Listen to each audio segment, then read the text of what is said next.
Hi friends, രുചി മേഗസിനിലേക്ക് എല്ലാവർക്കും സ്വാഗതം.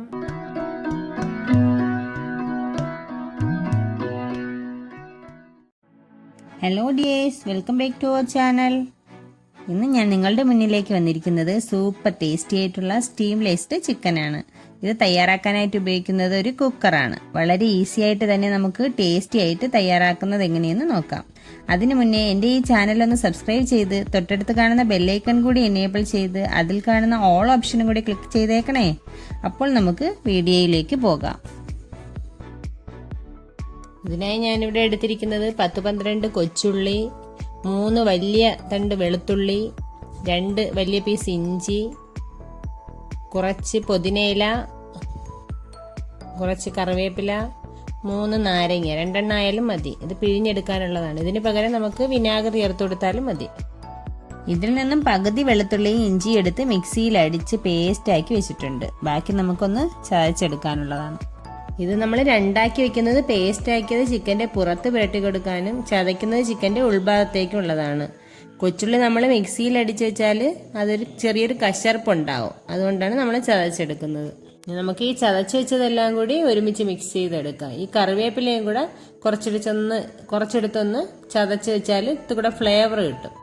ഇനി ക്രഷ് ചെയ്തെടുക്കാനായി 10 വറ്റൽമുളക്, 2 ടേബിൾ സ്പൂൺ കുരുമുളക്, 5-6 കറുകപ്പട്ട, 3 ഗ്രാമ്പും കൂടി ചേർത്ത് മിക്സിയിലിട്ട് എടുക്കാം. എരിവ് കൂടിപ്പോന്നൊന്നും പേടിക്കണ്ട. നമുക്ക് ഒരു ഫുൾ ചിക്കനിലേക്കുള്ളതാണ് ഈ കൂട്ടുകൾ.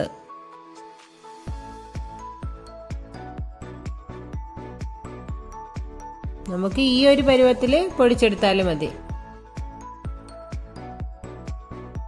ഇനി നമുക്ക് പൊടികൾ മിക്സ് ചെയ്യാനായി ഒരു ബൗളെടുത്ത് മുളക് പൊടി 3 ടേബിൾ സ്പൂൺ, കുരുമുളക് പൊടി 2 ടേബിൾ സ്പൂൺ, മഞ്ഞൾപ്പൊടി 3 ടീസ്പൂൺ, പെരിഞ്ജീരകത്തിൻ്റെ പൊടി 2 ടേബിൾ സ്പൂൺ, ആവശ്യത്തിന് ഉപ്പ്, 4 ടേബിൾ സ്പൂൺ വെളിച്ചെണ്ണയും കൂടി ഒഴിച്ച് നന്നായി കൈകൊണ്ട് തന്നെ നമുക്ക് മിക്സ് ചെയ്ത് കൊടുക്കാം.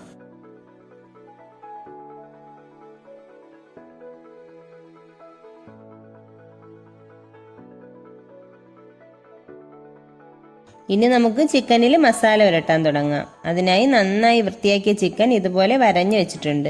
ഇതൊരു 2.5 കിലോ തൂക്കമുള്ള ചിക്കനാണ്. മസാല എല്ലാ ഭാഗത്തും നന്നായി തേച്ച് പിടിപ്പിക്കണം. മസാല തേച്ച് പിടിപ്പിക്കുന്നതിന് മുന്നേ തന്നെ ഇതിലേക്ക് ജിഞ്ചർ ഗാർലിക് പേസ്റ്റ് ഇട്ട് കൊടുക്കേണ്ടതായിരുന്നു. നമ്മൾ ആദ്യമേ അരച്ചു വെച്ചിരുന്നതാണ്. ഞാനത് വിട്ടുപോയത് കൊണ്ട് ഇപ്പോൾ തേച്ച് പിടിപ്പിക്കുന്നത്. നിങ്ങൾ ചെയ്യുമ്പോൾ മസാല തേക്കുന്നതിന് മുന്നേ തന്നെ അതിലേക്ക് ഇഞ്ചി, വെളുത്തുള്ളി, കറിവേപ്പില പേസ്റ്റ് ആക്കിയിട്ട് തേച്ച് കൊടുത്താലും മതി. ചിക്കൻ്റെ പുറം ഭാഗത്തുള്ള മസാല കൂട്ടെല്ലാം റെഡിയാക്കി തേച്ചിട്ടുണ്ട്. ഇനി നമുക്ക് ഉൾഭാഗത്തുള്ളതാണ് മിക്സ് ചെയ്യേണ്ടത്. ഇതിലേക്ക് നമുക്ക് കുറച്ച് ഉപ്പും നാരങ്ങയുടെ നീരും ചേർത്ത് ഈ കൂട്ടിലേക്ക് നമുക്ക് നേരത്തെ ക്രഷ് ചെയ്തെടുത്ത വറ്റൽമുളക്, കുരുമുളക് എന്നിവയും ഇതിലേക്ക് ഇട്ട് ഇളക്കി എടുക്കാം.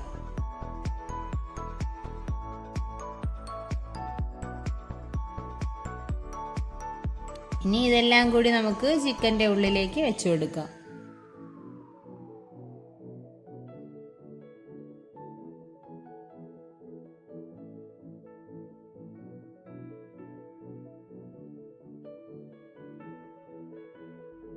ഇനി നമുക്ക് ഇതിലേക്ക് പിഴിഞ്ഞു വെച്ചിരിക്കുന്ന നാരങ്ങ നീരും കൂടി തളിച്ചു കൊടുക്കാം.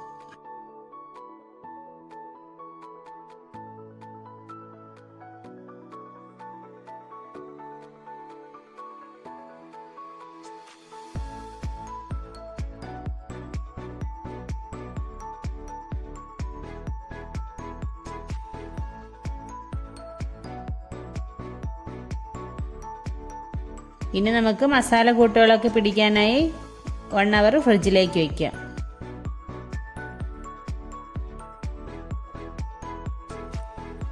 ഇപ്പോൾ 1 അവർ ആയിട്ടുണ്ട്. നന്നായി മസാലകളൊക്കെ പിടിച്ചിട്ടുണ്ട്. വാഴയിലയിൽ പൊതിഞ്ഞാണ് കുക്ക് ചെയ്യാൻ നമ്മൾ വെക്കുന്നത്. വാഴയില ഇല്ലെങ്കിൽ ഒരു ഫോയിൽ പേപ്പർ കൊണ്ട് പൊതിഞ്ഞാലും മതി.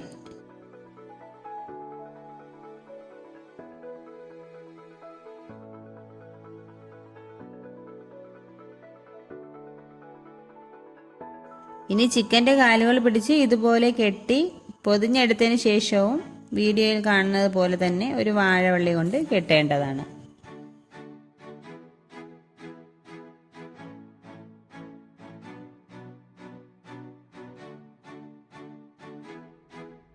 ഇനി ഒരു കുക്കർ എടുത്ത് അതിലേക്ക് 2 ഗ്ലാസ് വെള്ളം ഒഴിച്ചിട്ട് ഒരു തിരുവ അതിലേക്ക് നമുക്ക് വെച്ചു കൊടുക്കാം.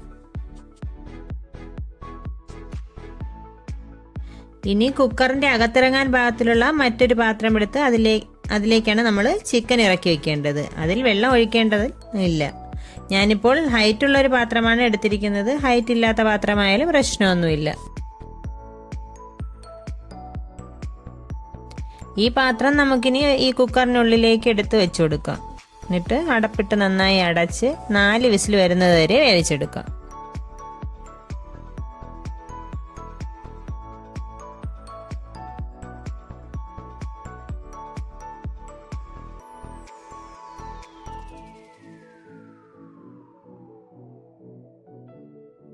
മൂന്ന് വിസിൽ കേട്ട് കഴിഞ്ഞ് ഇത് 4ാമത്തെ വിസിലാണ് ഇപ്പോൾ കേട്ടുകൊണ്ടിരിക്കുന്നത്. ഇനി നമുക്ക് ഫ്ലെയിം ഓഫ് ചെയ്യാം.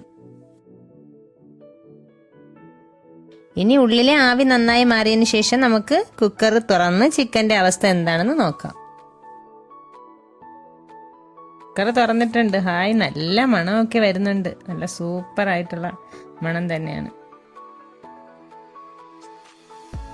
കുക്കറിനകത്തെ ചിക്കൻ പാത്രത്തോടു കൂടി തന്നെ പുറത്തെടുത്തിട്ടുണ്ട്. ഇനി ചിക്കൻ മറ്റൊരു പാത്രത്തിലേക്ക് മാറ്റി വാഴയിലൊക്കെ മാറ്റി നമുക്ക് ചിക്കൻ്റെ അവസ്ഥ എന്താണെന്ന് നോക്കാം.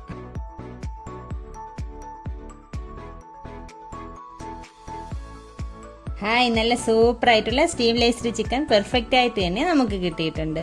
ഇത് എന്തിൻ്റെ കൂടെ വേണമെങ്കിലും നമുക്ക് കഴിക്കാം. വെറോട്ടയുടെ കൂടെയോ കുബൂസിൻ്റെ കൂടെ അല്ലെങ്കിൽ ചോറിൻ്റെ കൂടെ കഴിച്ചാലും സൂപ്പറാണ്. ഈ മണം കേട്ടാൽ തന്നെ പാത്രം കാലിയാവുന്നത് അറിയില്ല. എല്ലാവരും ഇതൊന്ന് ട്രൈ ചെയ്ത് നോക്കുമല്ലോ. എന്നിട്ട് നിങ്ങളുടെ അഭിപ്രായങ്ങളും നിർദ്ദേശങ്ങളും കമൻറ്റിലായി അറിയിക്കുമല്ലോ. ഈ വീഡിയോ ഇഷ്ടപ്പെട്ടിട്ടുണ്ടെങ്കിൽ സബ്സ്ക്രൈബ് ചെയ്യാനും ഷെയർ ചെയ്യാനും മറക്കരുതേ. പുതിയൊരു വീഡിയോ ആയിട്ട് വരുന്നത് വരെ Tata, bye bye, God bless you.